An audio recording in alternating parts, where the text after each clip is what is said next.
We're the police.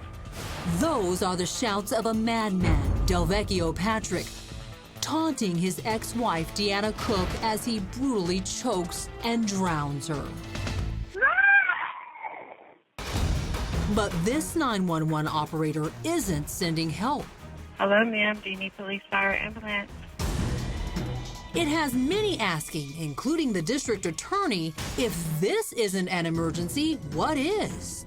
So what happens? Where are the police? Like he says, where are the police? It took too long for a unit to be assigned. It took too long. How long did it take? It was, the unit didn't arrive, I believe, until 50 or so minutes after the call was made. 50 minutes?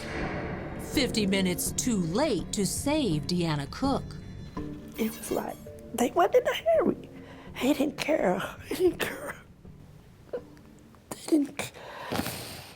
One of the reasons it took so long is because Deanna called the 911 operator on her cell phone. If it's a landline, they can know exactly where the call is coming from and they can send out units. She's trying to figure out where this call is coming from. And so she's having to look back through prior calls and prior history to figure out the location of the call. When officers do finally arrive, they knock, look in the windows, and when they get no response, the DA says it's hard to believe, but they leave. With someone pleading for their life, begging someone not to kill them, someone saying, I'm gonna kill you.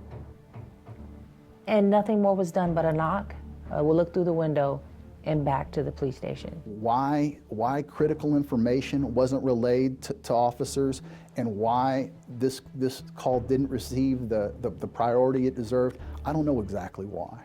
You know, we failed Deanna, all of us.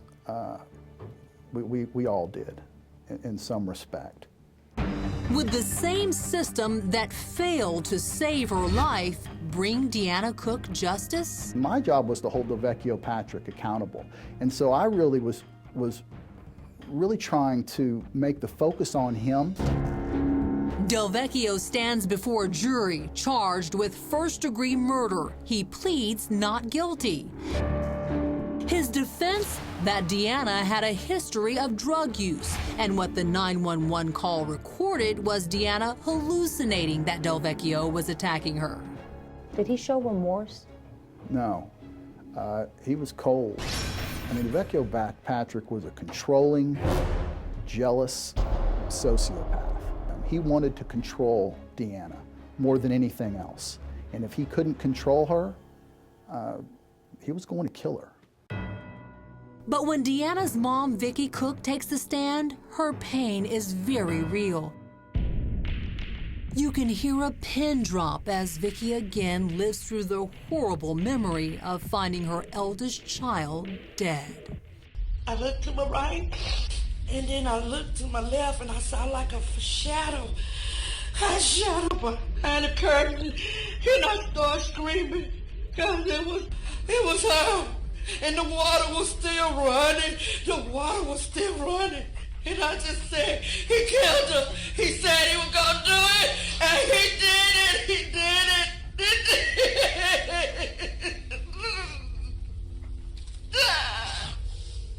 It's going to be a moment.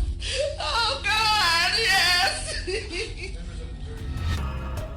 Court takes a break, allowing Vicki to compose herself. But when she returns, she's seething as Deanna's final 911 call is played. What is wrong with you?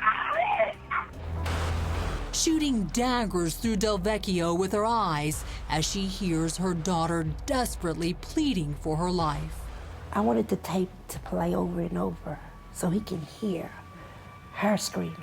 And he can hear what he did and get some kind of remorse from that, because he didn't have any when we was in court. Please don't take me out.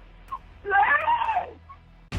Deanna's haunting voice from beyond the grave sending shivers through the jury. Don't take me out, please. Please, And it seals his fate. Delvecchio Patrick is found guilty of first-degree murder. And if there is any lingering doubt about the devil who took Deanna's life, Del Vecchio's horns are on full display during the victim's impact statement. He took a mother away from 2 children.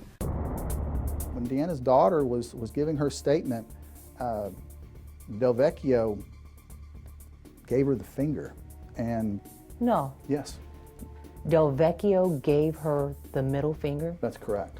Their time to be cathartic and get out their pain. He gives them more pain and more hate. That's Del Vecchio Patrick. He's a person with no feelings, no soul, no conscience. Like he born of the devil.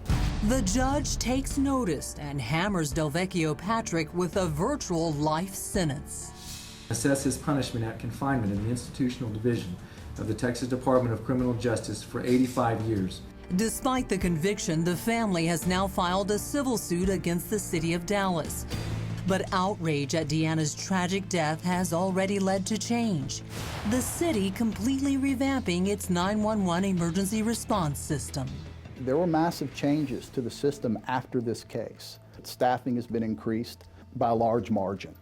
And I also know that domestic violence calls like this are given a higher priority, and they deal with these calls with more urgency at the 911 call center.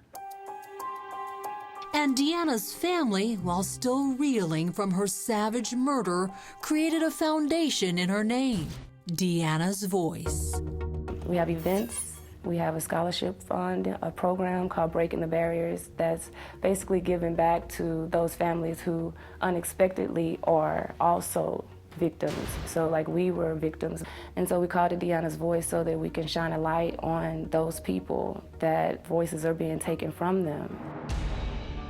If Del Vecchio is watching the show, what would you say to him that he needs to know from your heart to his? I forgive you. I hate you did what you did, but I forgive you. Because I can't make it to heaven with hatred of you in my heart. So I have to forgive you. I'm Chris Hansen. If you like this story, make sure you tune in every day to Crime Watch Daily.